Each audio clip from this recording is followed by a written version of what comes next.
మన ముకుంద జ్యువెలర్స్ కొత్త బ్రాండ్ పూర్వి అందమైన 18 గ్రామ్స్ బంగారు ఆభరణాలు అందుబాటు ధరల్లో వివరాలకు సంప్రదించండి. నమస్కారం. విష్ణు పురాణం 7వ రోజు పారాయణలోకి వచ్చాం. ఈ పురాణంలో ఇప్పుడు ఏం చెప్తున్నారు? అనంతుడి గురించి చెప్తున్నారు. ఈయనేమిటి పాతాళ లోకంలో ఉండి తన పడగల మీద భూదేవిని మోస్తూ ఉంటాడు. అనంత శక్తిమయుడుగా కనపడతాడు. ఆయనను గురించి చెప్తున్నారనమాట.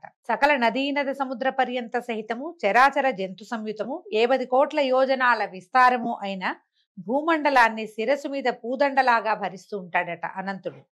ఇంత శక్తి అనంతుడికి కలిగిందంటే అది సాక్షాత్తు విష్ణు ప్రభావ శక్తే అతనిలో ఉన్నట్లుగా చెప్పుకోవాలి. పుష్పసుగంధులైన నాగకన్యలు ఆ అనంతునకు చందనపు పూత పూస్తూ ఉన్నప్పుడు ఆ సుగంధ వాయువులు లోకరంజనమై ఎల్లెడలా వ్యాపిస్తూ ఉంటాయి. ప్రపంచంలో సుగంధాలు వీచే గాలులన్నీ కూడా చందని మన అనంతుడికి చేయబడుతున్నటువంటి చందన చర్చ సుమా అని చెప్తోంది విష్ణు పురాణం.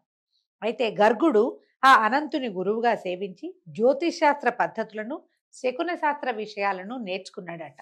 ఈ పాతాళానికి కింద పుణ్యం అంటే ఏమిటో తెలియరానివైనా యమునకు సంబంధించిన యమునికి యమధర్మరాజుకు సంబంధించినటువంటి ఘోరమైన నరకాలు ఉన్నాయట. అవి చాలా రకాలుగా ఉంటాయి. రౌరవము, సూకరము, రోదనము, తాళము, మహాజ్వాలము, తప్తకుంభము, అసిపత్రము మొదలైనవట. వాటిలో యమకింకరుల భీకర ధ్వనులు, పాపకర్ముల రోదనాలు వినిపించేవిగా ఉంటాయి. అదే శబ్దాలు వినిపిస్తాయి. పక్షపాతంతో ధర్మానికి విరుద్ధంగా కూడా సాక్ష్యం చెప్పే దుర్బుద్ధులు రౌరవానికి వెళ్తారు. రౌరవం అనే నరకంలో ఉంటారట.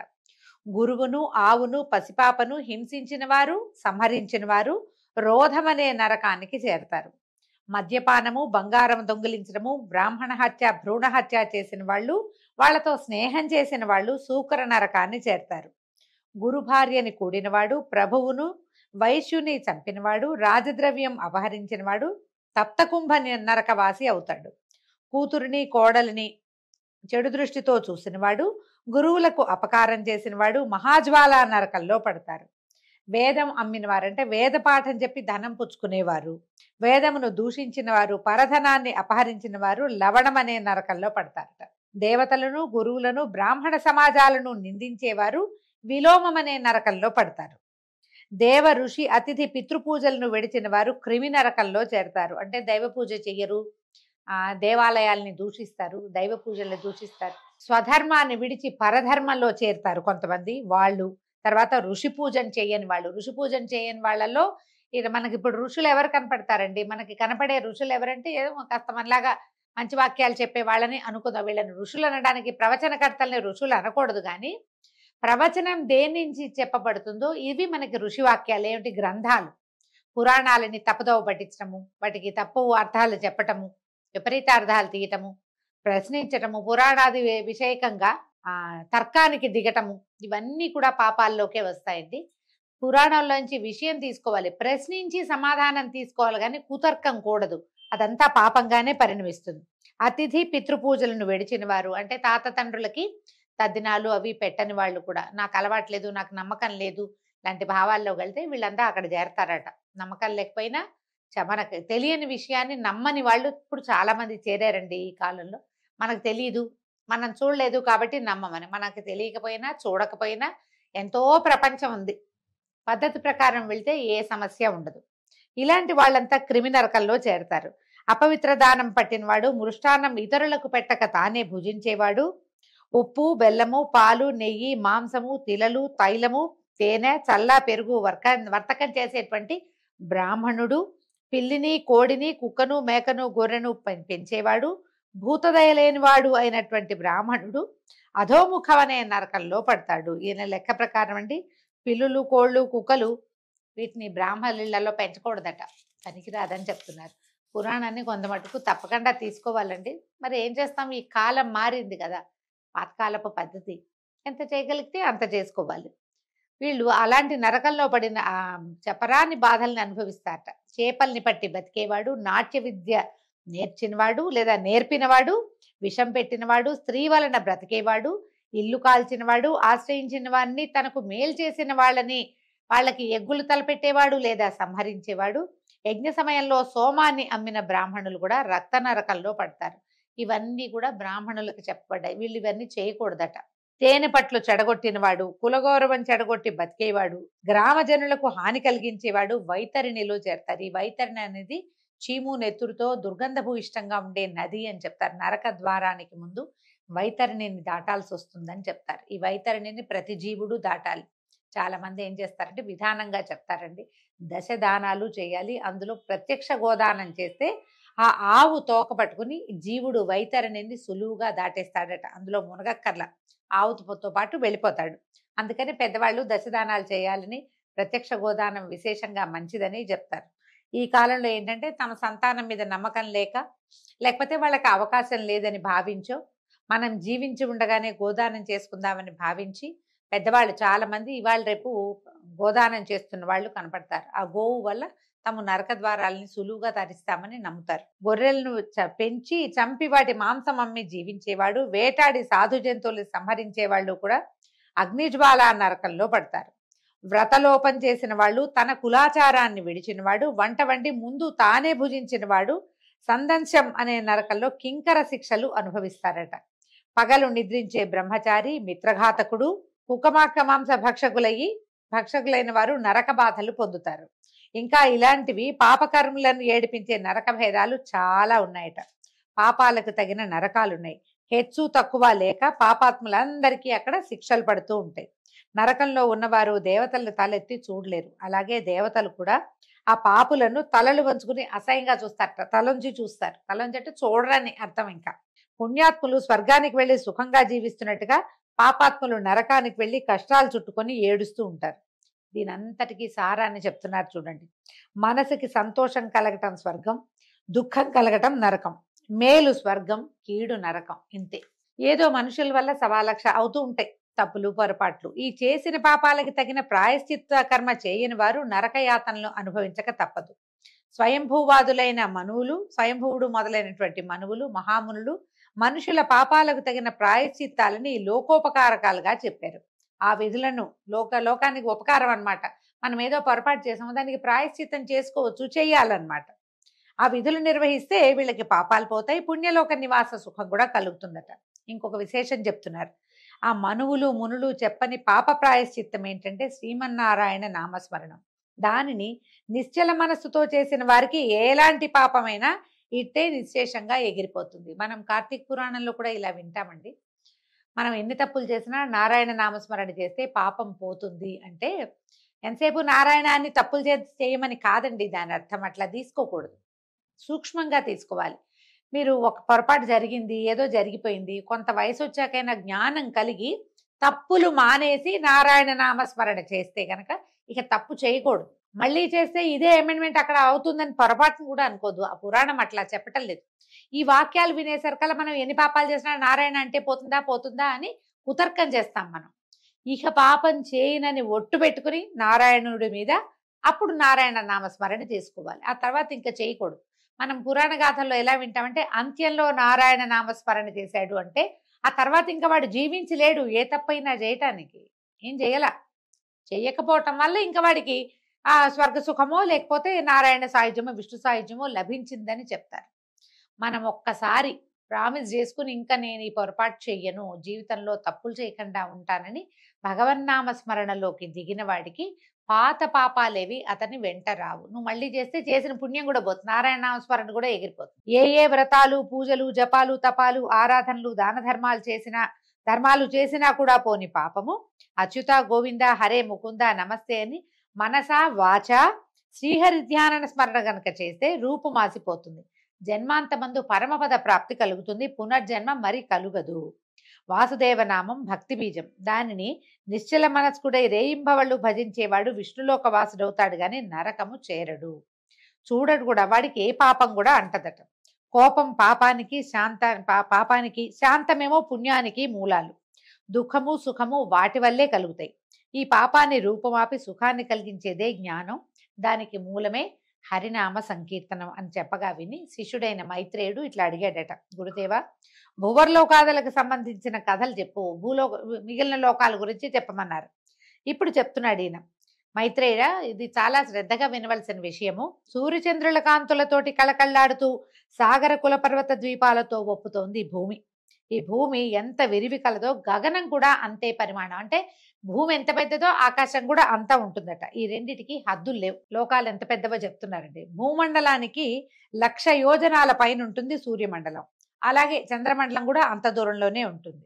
చంద్రమండలానికి అన్ని యోజనాల దూరంలో నక్షత్ర మండలం, దానికి 2,00,000 యోజనాల దూరంలో బుధమండలం, దానికి అంతే దూరంలో శుక్రమండలం, దానికి అంతే ప్రమాణంలో అంగారక మండలం, దానికి 2,00,000 యోజనాల దూరంలో బృహస్పతి మండలం, దానికి అంతే దూరాన శనేశ్వర మండలం, దానికి 1,00,000 యోజనాల దూరాన సప్తర్షి మండలం, దానికి అంతే దూరంలో ధ్రువ మండలం ఉన్నాయి. ఆ ధ్రువుడికి జ్యోతిష్ చక్రం ఎలా ఉంటుందంటే అదంతా అంగవిభూషంగా కనపడుతుంది. ఆ ధ్రువ మండలానికి 1,00,000 యోజనాల పైన మహర్లోకం ఉందట. దానిపైన 2 పైన జనర్లోకం, తర్వాత కల్పాంత వాసులైన దాంట్లో ఈ జనోలోకంలో ఈ కల్పాంతం వరకు జీవించి ఉండేటువంటి సనకాది యోగులు ఉంటారట. దానికి 4 దూరంలో తపోలోకం ఉంటుందట. దానికి 4 పైన సత్యలోకం. ఈ సత్యలోకంలో ఉండేటువంటి మహాత్ములు పునర్జన్మ బాధ ఉండదు, వాళ్ళకి మళ్ళీ పుట్టరు. వాళ్ళు హాయిగా సత్యలోకంలో బ్రహ్మదేవుడితో పాటు హాయిగా ఉంటారు. అడుగుల చేత నడవదగింది మేదిని, అదే భూలోకం. భూమి నుంచి సూర్యమండలం వరకు ఉన్నది భువర్లోకం. సూర్యమండలం నుంచి పైన ధ్రువమండలం దాకా ఉండేది స్వర్లోకం. ఆ ఈ భువము స్వర్లోకము కల్పితాలు. అయితే జనలోకము, తపలోకము, సత్యలోకాలు కల్పితాలు కావు. ఈ లోకాలన్నీ కొంచెం కథ విచిత్రంగా ఉంటాయండి. మనకు అర్థం అవ్వవు, మనం తెలుసుకోలేకపోతాం కదా. కాకపోతే పురాణంలో ఉన్నది కాబట్టి మనం శాస్త్రంగా చెప్పుకుంటున్నాం అంతే. అయితే జన తపస్సత్య లోకాలు కల్పితాలు కావు. ఈ 6ంటికి నడువనున్నది మహర్లోకం.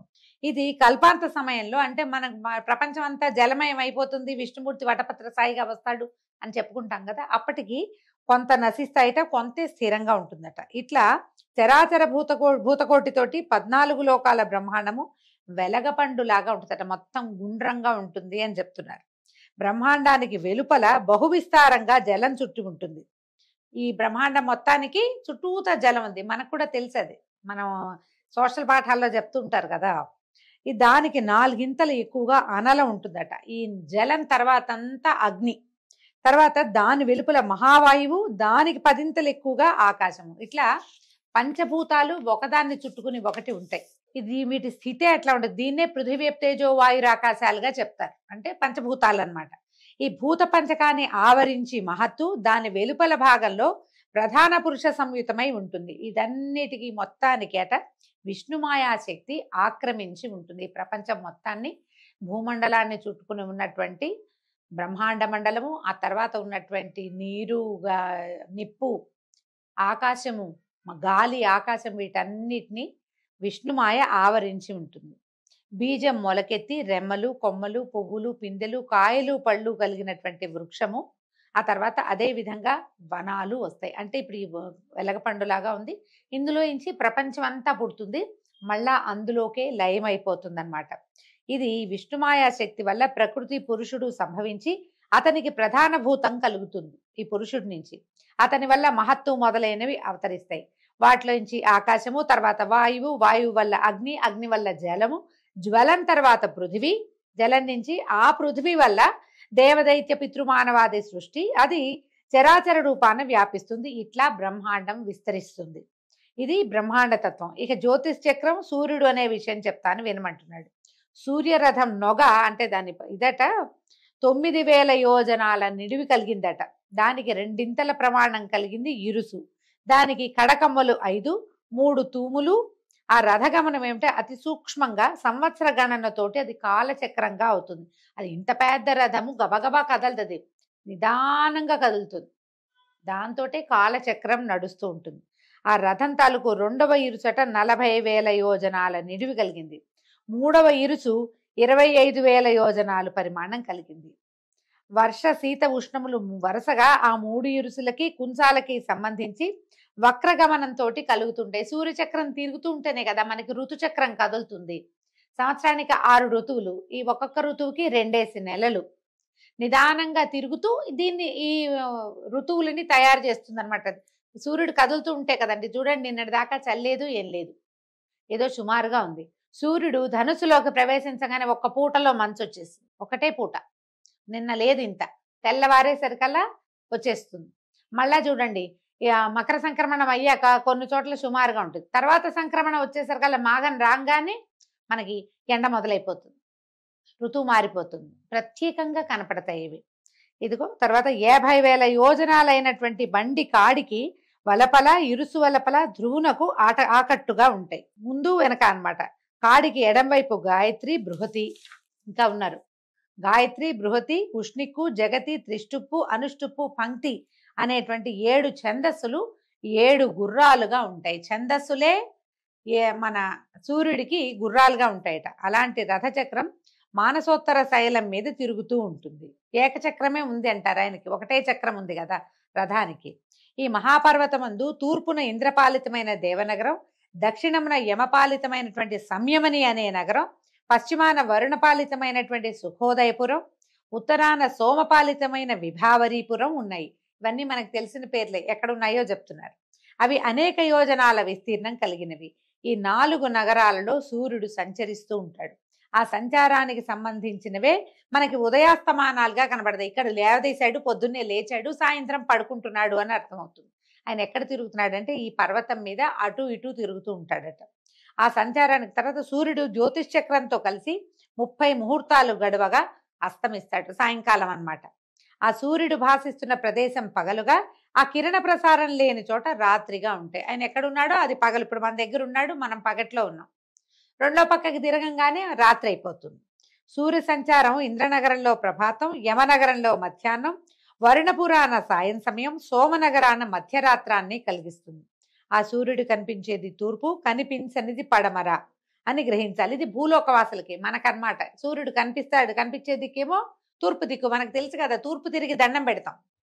తూర్పు తిరిగి దండం పెడితేనే సూర్యుడి అనుగ్రహం కలుగుతుంది, ఆరోగ్యం కలుగుతుంది. ఏ పనికైనా సమాధానం లభించేది సూర్యుడి వైపు చూస్తేనే. పడమర ఏమిటి, సాయంకాలం అయ్యేసరికల్లా ఎర్ర ఎర్రగా అవుతుంది, 1 గంట గడిచేసరికల్లా వెళ్ళిపోతాడు. కానీ పొద్దుటించి చాలాసేపు సూర్యుడు తూర్పు మీద ఉంటాడు. సూర్యుడు మకర రాశి ప్రవేశం మొదలు మిథునం వరకు జరిగే సమయాన్ని ఉత్తరాయణం అంటాం. కటక రాశి నుంచి ధనురాశి వరకు జరిగేటటువంటి సంచారాన్ని దక్షిణాయనం అని లెక్క. మానవ లోకానికి ఉత్తరాన ఉన్న ఆ మేరు శిఖరాన బ్రహ్మసభ ఉంది. సూర్యుడు దానికి ఏం చేస్తాడు, ప్రదక్షిణ గతిగా తిరుగుతాడట. మేరుం ప్రదక్షిణీ కుర్వాణం అని చెప్తాం. ఎక్కడ వస్తుందండి ఈ వాక్యం? ఈ సత్యనారాయణ వ్రతం చేసేటప్పుడు, మండపారాధన చేసినప్పుడు నవగ్రహాలన్నిటినీ వాటి స్థానాల్లో ఒక తమలపాకు పెట్టండి, దాంట్లో ఒక వక్క, ఒక తర్వాత ఒక ఖర్జూరం, ఒక రూపాయి కాసు, ఓ పువ్వు, అక్షింతలు పెట్టి సమర్పిస్తారు. ఆ మంత్రాలు మీరు శ్రద్ధగా వింటే వినపడుతుంది. మేరుం ప్రదక్షిణీ కుర్వాణం అని. ప్రదక్షిణగా తిరుగుతాడు, మేరు పర్వతానికి ప్రదక్షిణగా తిరుగుతాడు సూర్యుడు. ఆ వాక్యం ఇక్కడ చెప్తున్నారు. ప్రదక్షిణ గతిలో సవాహనం సశక్తిం పత్నీపుత్ర పరివార సమేతం సూర్యగ్రహం ఆవాహయామి స్థాపయామి పూజయామి అని ఈ మంత్రం చెప్తారు.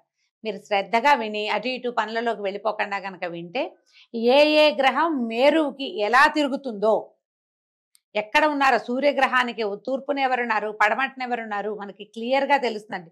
అదే మనం ఇక్కడ వింటున్నాం అంతే. ఈ చూడండి ఏం చెప్తున్నారు. ప్రదక్షిణగా తిరుగుతాడు. ఆ సంచారం పైన జరుగుతున్నప్పుడు, పైన జరుగుతుంటే ఉత్తరాయణము, కింద జరుగుతుంటే దక్షిణాయనము అంటారు. దాన్నే మనం ఏం చెప్పుకుంటున్నాము, ఈ మకర సంక్రాంతి నుంచి ఆషాఢం వరకు, మిథునం వరకు జరిగేది ఉత్తరాయణం అని, జ్యేష్ఠమాసం దాకా. అక్కడి నుంచి మొదలుపెట్టి మళ్ళా సంక్రాంతి దాకా జరిగేది దక్షిణాయనం అని చెప్తాం. ఉత్తరాయణ పుణ్యకాలం ఎప్పుడు వస్తుంది? మకర సంక్రమణ, సంక్రాంతి పండుగ రోజు నుంచి వస్తుంది.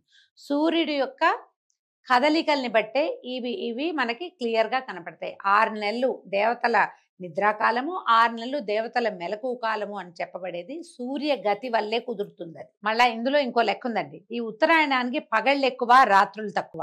దక్షిణాయనానికి అది మార్పుగా ఉంటుంది. రాత్రి పగళ్లలో తేడా. ఇప్పుడైతే మరీ కనపడుతుంది. తెల్లారి 5ంటికి నిద్రలేచిన అంటే 9 అయిపోతుంది. సాయంత్రం 4 నుంచి ఇక సమయమే గడవదు. సమయం గడిచినట్టు ఉండదు. పగలైపోయి రాత్రిలోకి ప్రవేశిస్తుంది. ఆ రాత్రి గడిచినట్టుగా ఉండదన్నమాట. సూర్యుడు మేషరాశి తులారాశుల్లో ఉన్నప్పుడు వాటికి విషువత్ పుణ్యకాలములని వ్యవహారం. ఆ కాలంలో పగలు రాత్రి సమానంగా ఉంటాయి. అయితే అహోరాత్రముల 30 ముహూర్తాలను 12 రాశులను ప్రవర్తించడం కనపడుతుంది. ఒక్కొక్క రాశి యందు 2 నక్షత్రాలు, ఒక్కొక్క పాదం లెక్కన 27 నక్షత్రాల్లోనూ సక్రమంగా ప్రవర్తిస్తాడు. ఈ 2 చోట్ల విషువత్ పుణ్య కాలాల్లో మాత్రమే అన్నమాట. అది ఎప్పుడు మేషరాశిలోను, తులారాశిలో. తుల అంటే ఏంది మనకి క్లియర్ గా కనపడేది కార్తీక మాసంలో సగభాగం. అప్పుడేం ఉండదు, అప్పుడంతా ఈవెన్ గా ఉంటుంది. ఉత్తరాయణంలో సూర్యుడు పగలు 13:30 నక్షత్రాలను 18 ముహూర్తాల్లోనూ సంచరిస్తాడు. రాత్రి శీఘ్రగమనుడై అన్ని నక్షత్రాల్లోనూ 18 ముహూర్తాలకే అస్తమించేస్తాడు. ఈ చక్ర సంచారాన్ని అనుసరించి అహోరాత్రాలు సమాన అధిక హీనములుగా అవుతూ ఉంటాయి. కుమ్మరి సారె వలె కాలచక్రం వడిగా తిరిగేటప్పుడు దాని నడుమన సూర్యుడు మందగమనుడై తిరుగుతూ నభస్థలమున వెలుగు కలిగించి, నభస్థలం అంటే ఆకాశం అండి, మేరుగురి చుట్టూతా ప్రదక్షిణ చేస్తాడు. ఇలా వడిగా కాలచక్రం తిరుగుతూ ఉంటే గనక ధ్రువుడు అంటే ధ్రువ నక్షత్రం అని చెప్పుకున్నాం, మన ముందు కాథల్లో వచ్చాడు కదా, అతను మందగమనుడుగా ఉంటాడట. ఈ విధంగా కాలాత్ముడైన సూర్యుడు కనిపించటము, కనిపించకపోవటం వల్ల పగలు రాత్రి వ్యుష్టి ఉష అనే సంజ్ఞలు కలవి అవుతాయి. వాటి మధ్యకాలాన్ని సంధ్యాకాలం అని చెప్తారు. సాయం సంధ్య అని చెప్తారు. ప్రత్యేకంగా మధ్యకాలాన్ని సంధ్య అంటారు. సూర్య తేజస్సు రాత్రులందు అగ్నికి చేరుతుంది. పగటిపూట అతని నుంచి మళ్ళీ సూర్యుడికి సంక్రమిస్తుంది. కాబట్టి సూర్యుడు పగలు తేజోమూర్తి కాగా రాత్రి అగ్ని దివ్య ప్రభతోటి కనిపిస్తాడు. అందుకని చూడండి, చిన్న దీపం పెట్టినా ఇల్లంతా కాంతి వస్తుంది. ఎందుకంటే సూర్యుడి తాలూకు ప్రభ అగ్నిలో ప్రవేశించడం వల్లే అని విష్ణు పురాణం ప్రత్యేకంగా తెలియజేస్తుంది. మనం ఏమనుకుంటాం అంటే చుట్టూతా చీకటి ఉంది కాబట్టి ఈ చిన్న దివ్య బాగా వెలుగుతోంది అని చెప్పుకుంటాం. కానీ పురాణం అట్లా చెప్పట్ల. రాత్రిపూట అగ్నికే ఈ సూర్య దీప్తి కలుస్తుంది కాబట్టి బాగా కనపడతాడు అంటున్నారు. ఉదయ సంధ్యా సమయాలలో సూర్య తేజస్సు నీళ్లలో ప్రవేశించి ఆకాశం మీదే ప్రతిఫలిస్తుంది. ఆ విధంగా ప్రభాత సాయంకాలాలు అరుణరాగాలు అవుతాయి. దీనివల్లే పొద్దున్నే ఆకాశం ఎర్రగా కనపడుతుంది, మళ్ళీ సాయంకాలాలు కూడా అదే ఎరుపు కనిపిస్తుంది. చూడండి, ఈ సంధ్యాకాలములందు మందేహులనే రాక్షసులు సూర్యమండలాన్ని భక్షించడానికి మూగుతారట. మందేహులు అని చెప్తారు. సాయంకాలం ఉదయము ఇట్లా వచ్చేస్తారట వాళ్ళు.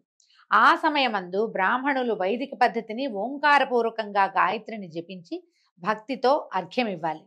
ఆ నీరు వజ్రరూపమై ఆ రాకాశ మూకలను జడగొట్టుతూ సూర్యునకు తేజస్సుని కలిగిస్తుంది. ఈ విధంగా ప్రతిదినము ఆ రాక్షసులకు అగ్నిహోత్ర ప్రాణాహుతులతోటి హాని కలుగుతూ సూర్యునకు సహజమైన తేజస్సు సంఘటితం అవుతూ ఉంటుంది. ఆ తేజస్సు భువన జీవనానికి ఆధారం అవుతుంది. కనుక బ్రాహ్మణులు సంధ్యావిధులు ఆ కాలంలందు తప్పక చేస్తూ ఉండాలి. ఉభయ సంధ్యలందు అగ్నిహోత్ర విధిని నిర్వహించాలి. దీనికి వివరం ఒకటి చెప్పుకుందామండి. కాలానుసారంగా సంధ్యోపాసన చేయక అగ్నిహోత్ర విధిని ఆచరింపక ప్రవర్తించే బ్రాహ్మణుడు ఎంత యోగ్యుడైనా సూర్యద్రోహి అవుతాడు. ఈ విధంగా సూర్యుడు వైఖానసాది బ్రాహ్మణుల వల్ల రక్షణ కలవాడై కాలం గడుపుతూ జగాలను పరిపాలిస్తాడు. ఆ దేవదేవుని ఉదయాదిగా 3 ముహూర్తాలు, ప్రాతస్సంగమ, మధ్యాహ్న, అపరాహ్న, సాయాహ్నాలుగా 5 విధాలుగా కాలం వ్యవహరింపబడుతుంది. ఇది వరకు పూర్వకాలాల్లోనండి తప్పకుండా బ్రాహ్మణులు ఈ విధి నిర్వహించేవాళ్ళు. వాళ్ళు ఈ విధి నిర్వహించడం కోసమే మిగిలిన వాళ్ళందరూ వాళ్ళని సేవించాలి. ఎందుకంటే అందరికీ భూమి మీద ఉన్న ప్రతి ప్రాణికి సూర్యుడు అవసరం. ఆ సూర్యుడి యొక్క తేజస్సుని పెంచగలిగే వాళ్ళు ఈ షోడశ సంస్కారాలు జరిగినటువంటి బ్రాహ్మణులే. కాబట్టి బ్రాహ్మణులను సేవించాలి అనే విధానాన్ని మనకి ముందు నుంచి అలవాటు చేశారు, చెప్పారు. అది ఇప్పుడు వాళ్ళు చేయడం తగ్గించేసుకున్నారు, మానేశారు. మనకి ఎలా ఉంటుందంటే కాలగతిలో ఈ మనం ఉన్నటువంటి ఈ యుగంలో, కలియుగంలో ఈ విధానాలు తగ్గిపోతాయి. కాబట్టి మెల్లిగా ప్రాణికోటి భూతలంలో కలిసిపోవటం అంటే మనం విలయానికి దగ్గరగా అయిపోతుంది అనమాట. ఈ కాలం ఇలా అవడానికి కారణం ఏంటంటే కాల గతి వల్లే జరుగుతుంది. మనుషులు సాయం సంధ్యాది విధులు మానేస్తారు, సంధ్యా విధులే మానేస్తారు. కనీసం ఉదయ సంధ్య చేసే వాళ్ళైనా ఇంకా కొంతమంది ఉన్నారు మనకి. వీళ్ళు ఉన్నంత కాలము ఇది నడుస్తూ ఉంటుంది. ఎప్పుడైతే వాళ్ళు చేయలేకపోతారో సూర్యుడు అశక్తుడవుతాడు, ఆటోమేటిక్గా ప్రపంచము సాగర గర్భంలో కలిసిపోతుంది. ఇదంతా పూర్వకాలం పెట్టిన విధి. ఎందుకంటే దీనికోసమనే పెట్టారనమాట. అలాగే రాత్రి కూడా 15 ముహూర్తాల పరిమాణం కలదై ఉంటుంది.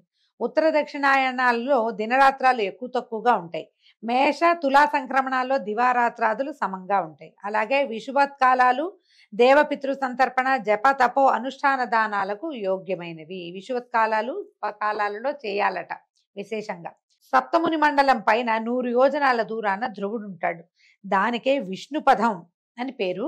అక్కడ ఉంటారట బ్రహ్మణ్యులు అనేవాళ్ళు ఉంటారు. ఈ బ్రహ్మణ్యులు ఎవరంటే పరతత్వం తెలిసిన వాళ్ళు. అంటే దేని వల్ల ఈ బ్రహ్మాండం పుడుతోందో, దేని వల్ల నశిస్తోందో, దీన్ని నడిపేవాడెవడో అదే పరతత్వం. ఆ తత్వం తెలిసిన వాళ్ళు అక్కడ ఉంటారు. వాళ్ళు ఏం చేస్తారు, నిత్యము అష్టాక్షర జపపరాయణులై చిదానందంతో త్వం విష్ణో పరమం పదం అంటూ భక్తులు విష్ణు ధ్యాన నిమగ్నులై అక్కడ ఉంటారు. ధ్రువ మండలంలో విష్ణు పదంలో ఉంటారట. ఆ విష్ణు పదమునందు విష్ణు పాదము నుంచి భువన పావని అయిన గంగ ఉద్భవించి శివ జటాజూటాన్ని అలంకరించి సప్తముని మండలాన్ని పావనం చేసింది. అక్కడి నుంచి చంద్రమండలానికి చేరి చంద్రకిరణాల నుంచి స్రవించే అమృతంతో మెరుగెక్కి మేరుగిరికి చేరింది. అక్కడ అమరావతికి నలుదిక్కుల సీత, అలకనంద, చక్షువు, భద్ర అనే పేర్లతోటి ప్రవహించి అలకనంద శివుని జటాజూటమకుటం నుంచి భగీరథుని ప్రయత్నం చేత భూమండలానికి దిగి పాతాళాన ప్రవేశించి అక్కడ కపిలగోపాగ్ని జ్వాలలతో బూదిరాశులై ఉన్నటువంటి సగరపుత్రులను పవిత్రులను చేసింది. తర్వాత దక్షిణ సముద్రంలో గంగ కలిసిపోయింది. ఈ కథంతా మనకు తెలుసు. దేవదేవుడైన వాసుదేవుడు ఆ పావన నదీ తీరములందుండి తనను సేవించు వారికి ముక్తి మార్గాన్ని చూపుతాడు. ఆ దేవదేవునితోనే లక్ష్మీదేవి ఉంటుందని వేరే చెప్పక్కర్లేదు కదా. గంగకు వెళ్ళి అక్కడ సముచిత కర్మగతితోటి పితృతర్పణంగా తిలోదకాలు, పిండదానాలు భక్తితో ఒక మారు చేస్తే ఆ చేసిన వాని వంశం తరతరాలుగా పావనమవుతుంది. ద్వీపాంతరాల్లోనూ దేశాంతరాల్లోనూ ఉన్నవారైనా ఒక్కసారైనా మనసారా భక్తితో గంగని గనక స్మరించినట్లయితే 3 జన్మల్లో చేసిన పాపాలు తుడిచిపెట్టుకుపోతాయి. ప్రభాత కాలంలో గంగానది గంగానది గంగానది అని గంగానామస్మరణ చేస్తే శుభాలు కలుగుతాయి. పొద్దున్నే అన్నమాట, పొద్దున్నే గంగానామస్మరణ చేయండి, చాలా మంచిది అని చెప్తారు. మనకి కార్తీక స్నానాలప్పుడు చెప్తారండి, మన ఇంట్లో బకెట్లో నీళ్ళతో మగ్గెత్తు నెత్తి మీద పోసుకున్నా హరగంగే హరగంగే అనుకోండి, అప్పుడు ఈ నీళ్లు గంగతో సమానం అవుతాయి అంటారు. మొత్తం సంవత్సర కాలం అంతా ఉదయకాలంలో స్నానం చేసేటప్పుడు గంగా నదిని తలుచుకుంటే పవిత్రులమవుతాము. తర్వాత ఏమైనా పాపం చేయొచ్చా అలాంటి కుశంకలు మాత్రం అడగబోకండి. ఇది చెప్పబడిన వాక్యం అంతే. ఇప్పుడు మనం ఏదైనా ఒక మంచి మాట మాట్లాడామనుకోండి, చెడు చేసేటప్పుడు అది జ్ఞాపకం రావాలి. మనం పొద్దున ఇంత మంచి పని చేసాం, పొద్దునే గంగా నదిని తలుచుకుని పవిత్రులమయ్యాము, ఈ పాడు పని ఎందుకు చేయాలి అన్న ప్రశ్న రావాలి. మనకి తర్కం ఎక్కడ ఉండాలి అక్కడ ఉండాలి. తర్కం ఉండాల్సింది మనని మనం ప్రశ్నించుకునేటప్పుడు తర్కం, అప్పుడు లాజిక్. మనం ఎవరినైనా ప్రశ్నించేటప్పుడు బోల్డన్ని కుతర్కాలు వస్తాయి. మనకి సొంతానికి ప్రశ్నలు అసలు ఉండనే ఉండవు. మనం ఏది చేస్తే అదే కరెక్ట్ అనిపిస్తుంది. ఆ విధానమే మార్చుకోవాలి. మనం ఇలాంటివి వినేటప్పుడు ఏంటంటే ఇందులో కుతర్కానికి తావివ్వద్దు. చెప్పబడిన విధానంగా జీవించగలమేమో చూసి ప్రయత్నం చేయాలంతే. ఈ విధంగా లోకపావని అయిన గంగానదికి జన్మస్థానమైన విష్ణు పదమునందు ఆకాశమంతా తానే అయి హరిని ఆత్మలో ధ్యానిస్తూ శింశుమార ప్రజాపతి మకర రూపంతో ఉంటాడు. ఆ మకర పుచ్చమునందే ధ్రువుడు ఉంటాడు. శింశుమారం అంటే పైనుంచి మనకి చిన్న మొసలి పిల్లట, ఆ స్వరూపంలోనే ఉంటాడట ఆయన. ఈ శింశుమార చక్రం సూర్యచంద్రాది గ్రహాలను నక్షత్రాలను తిప్పుతూ తాను కూడా తిరుగుతుంది. అది ఇట్లా గుండ్రంగా తిరుగుతుందట. నాసా వాళ్ళు ఇలాంటి ఒక పిక్చర్ తీశారని ఆ మధ్య వచ్చిందంట. అది ఎట్లా ఉందంటే ఒక మొసలి పిల్లలాగా, దాని మూతి పొడవుగా, తోక ఇట్లా. బ్రహ్మాండ పురుషుడు ఈ స్వరూపంలో ఉంటాడని చెప్తారు. అయితే సూర్యచంద్రాదులు వాయునాళాల చేత ధ్రువుని యందు దృఢంగా కలిసి ఉంటారట. ఆ శింశుమారుడు హరిని గూర్చి తపస్సు చేసి జ్యోతిష్ చక్రంలో ఉంటాడు. ఆ విధంగానే ధ్రువుడు తపస్సు చేసి ఆ శింశుమారం యొక్క అంటే ఈ మొసలి యొక్క తోకలో ఉన్నాడట, తోక భాగం దగ్గర ఉంటాడు అతను. ఈ విధంగా మహావిష్ణువు శింశుమార చక్రానికి ఆధారం అయ్యాడు. శింశుమారుడు ధ్రువుని చేతికి ఆధారం అవుతాడు. సూర్యునకు ఆధారం ధ్రువుడు. సూర్యుడు దేవాసుర మానవ లోకాలకు ఆధారమయ్యి సమస్త భూతకోటికి అన్నపానాదుల చేత సంతృప్తి కలిగిస్తున్నాడు. ఎట్లా సూర్యుడు మన అన్నపానాదులకి ఆధారం అయ్యాడో రేపు ఉదయం తెలుసుకుందామండి. అంతవరకు సెలవు. నమస్కారం.